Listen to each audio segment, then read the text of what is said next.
ചെമ്പനീർ പൂവിൻ്റെ ഒരു special video ആയിട്ടാണ് വന്നിരിക്കുന്നത്. അങ്ങനെ നമ്മുടെ ശ്രുതിയുടെ വിവാഹമൊക്കെ ആയിരിക്കുകയാണ്. വിവാഹത്തിനായിട്ട് എല്ലാവരും വന്നിരിക്കുകയാണ്. ക്ഷേത്രത്തിൽ വെച്ചാണ് വിവാഹം നടത്താനായിട്ട് തീരുമാനിച്ചിരിക്കുന്നത്. പക്ഷേ അത് നമ്മുടെ ചന്ദ്രമതിക്ക് തീരെ സഹിക്കുന്ന ഒരു കാര്യമല്ല. എന്നാലും നമ്മുടെ രവീന്ദ്രൻ്റെ നിർബന്ധപ്രകാരം ക്ഷേത്രത്തിൽ വെച്ച് വിവാഹം നടത്താനായിട്ട് തീരുമാനിച്ചിരിക്കുകയാണ്. അങ്ങനെ എല്ലാവരും ക്ഷേത്രത്തിലേക്ക് എത്തിയിരിക്കുകയാണ്.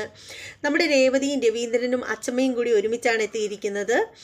അവർ വരുമ്പോൾ തന്നെ കാണുന്നത് നമ്മുടെ രേവതിയുടെ അമ്മയെയും അനുജത്തിയെയും അതുപോലെ തന്നെ നമ്മുടെ ശരത്തിനെയും കാണുകയാണ്. അങ്ങനെ നമ്മുടെ രേവതി ഓടിച്ചെല്ലുകയാണ്, അമ്മയെ കെട്ടിപ്പിടിക്കുകയാണ്. അതിനുശേഷം നമ്മുടെ അമ്മ രേവതിയോട് പറയുകയാണ്, മോളെ നിനക്ക് സുഖമാണോ എന്നൊക്കെ ചോദിക്കുകയാണ്.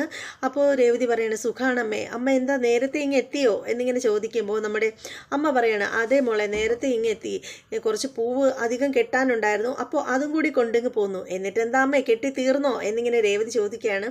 അപ്പോൾ നമ്മുടെ അമ്മ പറയാണ്, ലക്ഷ്മി പറയാണ്, മോളെ ഇനി കുറച്ചുകൂടിയുണ്ട്. ആഹാ, അത് ഞാൻ കെട്ടിത്തരാം അമ്മേ, ഞാനിവിടെ സഹായിക്കാം എന്ന് പറഞ്ഞിട്ട് നമ്മുടെ രേവതി പൂവ് കെട്ടാനൊക്കെ ആയിട്ട് അങ്ങനെ തുടങ്ങുകയാണ്. അങ്ങനെ അതേസമയത്ത് ഇത് കാണുമ്പോഴത്തേക്ക് നമ്മുടെ രവീന്ദ്രനും അമ്മയ്ക്കും ഭയങ്കര സന്തോഷമാവുകയാണ്.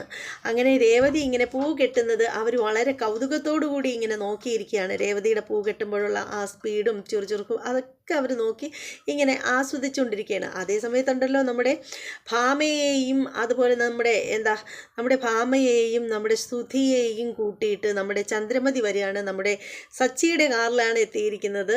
വന്നതിന് ശേഷം സച്ചിക്ക് വണ്ടിയുടെ വാടകയൊന്നും കൊടുക്കാതെ അവർ പോകാനായിട്ട് തുടങ്ങുമ്പോൾ സച്ചി പിന്നാലെ ചെല്ലുകയാണ്.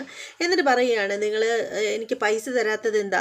അപ്പോൾ പെട്ടെന്ന് ചന്ദ്രമതി പേടിച്ചു പോവുകയാണ്. ചന്ദ്രമതി ചോദിക്കണേ, എന്ത് പൈസയുടെ കാര്യമാണ് നീ ചോദിക്കുന്നത്?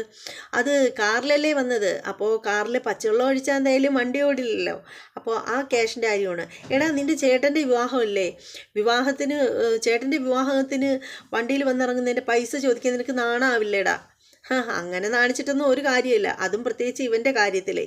ഈ ഗജ ഫ്രോഡിൻ്റെ കല്യാണം നടക്കുമെന്നൊന്നും എനിക്കിപ്പോഴും ഒരു ഉറപ്പില്ല എന്നൊക്കെ ഇങ്ങനെ നമ്മുടെ സച്ചി പറഞ്ഞുകൊണ്ടിരിക്കുകയാണ്. അതേസമയം പ്രൊമോ വീഡിയോയും വന്നിരിക്കുകയാണ്. നല്ല കിടിലം പ്രൊമോ വീഡിയോയും കൂടി വന്നിരിക്കുകയാണ്. ഇത് കഴിഞ്ഞ എപ്പിസോഡിൽ കാണിച്ച് നിർത്തിയിരുന്ന ഭാഗങ്ങളാണ് ഇപ്പോൾ ഞാൻ പറഞ്ഞത്. എൻ്റെ പ്രൊമോ വീഡിയോ എന്ന് വെച്ചാൽ നല്ല കിടിലം പ്രൊമോ വീഡിയോ ആണ്. ഓൾറെഡി നമ്മുടെ ദാസ് എല്ലാം അറിഞ്ഞിട്ട് നമ്മുടെ ശ്രുതിയുടെ വിവാഹം മുടക്കാനൊക്കെ ആയിട്ടുള്ള പദ്ധതിയൊക്കെ ആയിട്ട് മുന്നിൽ നിൽക്കുകയാണ്. പക്ഷെ അതിന് പിന്നിലെ ഒരു കാരണവും കൂടിയുണ്ട്. നമ്മുടെ ശ്രുതി ഒരു ഹോട്ടൽ റൂമിലേക്ക് ക്ഷണിക്കുന്നുണ്ട്. അപ്പോൾ പുള്ളിക്കാരൻ്റെ ഭാര്യയായ രജനിയോട് കാര്യങ്ങളൊക്കെ ഇവർ ധരിപ്പിക്കുകയാണ്. അങ്ങനെ നമ്മുടെ രജനി അവിടെ വന്നിട്ട് നമ്മുടെ ദാസനെ കൈയോടെ പിടിക്കുകയാണ്. കുറേ അടികളൊക്കെ കൊടുത്തിട്ട് പുള്ളിക്കാരത്തി പോവുകയാണ്. അതിൻ്റെ ആ ഒരു കലിപ്പും കൂടി നമ്മുടെ ദാസൻ്റെ ഉള്ളിലുണ്ട്. അങ്ങനെ നമ്മുടെ ദാസൻ എന്ത് ചെയ്യുന്നു, ശ്രുതിയുടെ കയ്യിൽ ഫോൺ വിളിച്ചിട്ട് ശ്രുതിയുടെ കൂടെ പറയുകയാണ്, ഞാൻ നിൻ്റെ വിവാഹമൊന്നും നടക്കാനൊന്നും പോകുന്നില്ല എന്ന് കരുതിയിട്ട് ഞാൻ ഇപ്പോൾ തന്നെ പോയി അത് മുടക്കാനായിട്ടൊന്നും നിൽക്കുന്നില്ല. നിൻ്റെ കഴുത്തിൽ താലി കെട്ടുന്നതിന് തൊട്ട് അടുത്തുള്ള മുഹൂർത്തത്തിൽ ഞാൻ അവിടെ വന്നിട്ട് കാര്യങ്ങളൊക്കെ എല്ലാവരെയും ധരിപ്പിക്കും എന്നൊക്കെ ഇങ്ങനെ ദാസം ഭീഷണിപ്പെടുത്തുകയാണ്. ഇത് എന്ന് പറഞ്ഞാൽ പ്രൊമോ വീഡിയോ ആട്ടോ ഇപ്പോൾ പറയുന്ന കാര്യം.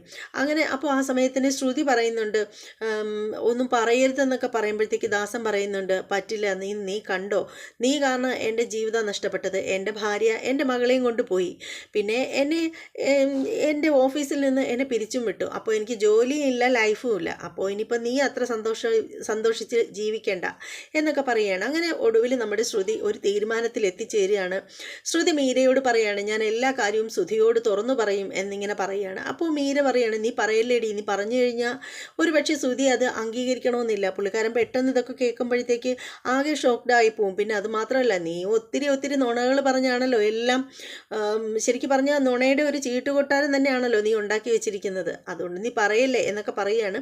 പക്ഷെ ശ്രുതി പറയുകയാണ്, എനിക്ക് ഈ ടെൻഷൻ താങ്ങാൻ വയ്യ, അത്രയും ആളുകളുടെ മുന്നിൽ വെച്ചിട്ട് അവൻ ഓരോന്നൊക്കെ വിളിച്ച് പറഞ്ഞാൽ നാണം കെട്ട് പിന്മാങ്ങുന്നതിനേക്കാളും നല്ലതല്ലേ, എല്ലാം അവനോട് തുറന്നു പറഞ്ഞ് അവൻ മാത്രം അറിഞ്ഞിട്ട് എന്നെ ഉപേക്ഷിക്കുകയാണെങ്കിൽ അതല്ലേ നല്ലത് എന്നൊക്കെ ഇങ്ങനെ ശ്രുതി ആലോചിക്കുകയാണ്. അതിനുശേഷം ശ്രുതി ഇങ്ങനെ നല്ല ടെൻഷനിലാണ്. വിവാഹവസ്ത്രമൊക്കെ ധരിച്ച് പുള്ളിക്കാരത്തി വന്നിരിക്കുകയാണ്. എന്നിട്ട് നമ്മൾ മണ്ഡപത്തിൽ കയറുന്നതിന് തൊട്ട് മുന്നിൽ നമ്മുടെ സുധിയെ വിളിച്ചിട്ട് ശ്രുതി എല്ലാ കാര്യങ്ങളും പറയുകയാണ്. അങ്ങനെ നമ്മുടെ ശ്രുതി എല്ലാ കാര്യം കേൾക്കുകയാണ്. ഇനി വിവാഹം നടക്കുമോ ഇല്ലയോ എന്നുള്ള കാര്യങ്ങളൊക്കെ ഇനി നമുക്ക് നേരിട്ട് തന്നെ കണ്ടറിയാവുന്നതാണ്. അതേസമയത്ത് നമ്മുടെ ചന്ദ്രമതി ആണെങ്കിൽ നമ്മുടെ ഭാമയോട് ഒത്തിരി വീരവാദങ്ങളൊക്കെ പറയുകയാണ്. മലേഷ്യയിലുള്ള ശ്രുതിയുടെ അച്ഛൻ്റെ പണം പുള്ളിക്കാരത്തിൻ്റെ കൈവെള്ളയിൽ ഒഴുകുന്നതിനൊക്കെ പറ്റി ഭയങ്കരമായിട്ട് ചർച്ചകളൊക്കെ ചെയ്തുകൊണ്ടിരിക്കുകയാണ്. അപ്പോൾ എന്തായാലും ഇതൊക്കെ എന്ത് സംഭവിക്കുമെന്ന് അറിയണമെന്നുണ്ടെങ്കിൽ നമ്മൾ തിങ്കളാഴ്ച രാവിലെ എപ്പിസോഡിൻ്റെ റിവ്യൂ വരുന്നത് വരെ എല്ലാവരും കാത്തിരിക്കുക. ചെമ്പനീർ പൂവിൻ്റെ ഫാൻസ് എല്ലാവരും ക്ഷമയോടുകൂടി കാത്തിരിക്കുക. ഇനി മറ്റൊരു എപ്പിസോഡിൻ്റെ റിവ്യൂമായിട്ട് വരുന്നതിന് മുമ്പ് നിങ്ങളോടൊരു കാര്യം പ്രത്യേകം ഓർമ്മിപ്പിക്കട്ടെ.